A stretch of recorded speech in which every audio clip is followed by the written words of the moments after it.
Kwa haraka haraka naomba nijikite katika upande wa vijana. Nimeona mambo mengi sana yameelezewa namna bora kuweza kuwasaidia vijana katika mpango huu wa miaka 50 ya maendeleo ya nchi yetu ya Tanzania. Mheshimiwa Waziri na Mheshimiwa Mwenyekiti, vijana hawataki kona kona, vijana wanataka hela. Naomba sana mpango huu upunguze kona kona kwenye namna ya kumfikishia kijana hela. Kijana anataka pesa, na nitawaambieni ukweli. Mkiangalia mara nyingi sana tumekuwa tunasisitiza hapa vijana wajiajiri. Wazee, kujiajiri lazima uwe na hela. Unajiajirije? Ukitaka kujiajiri, ukiniambia mimi wakati niko nje ya bunge, Baba Levo jiajiri, najiajirije? Na maana nifungue biashara yangu. Biashara naifungua na nini? Tupunguze masharti ya vijana kuweza kukopa.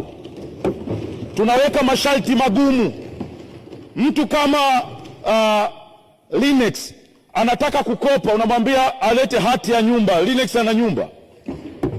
Lazima tuweke masharti ambayo yataendana na vijana tulionao. Mtu amemaliza chuo, kamaliza chuo ndio kwanza ana haha na dokumenti zake kutafuta ajira, unamwambia jiajiri. Anajiajiri kwa mfumo gani? Unamwambia bana tafuta mikopo. Anaenda kwenye mikopo. Benki zetu tunazijua, zina vigezo ambavyo hivyo vigezo vinamtaka awe na mali ambayo ameshika iweke kama dhamana. Tutafute njia sahihi hawa vijana pesa ziwafikie bila njia ngumu wanazopitia.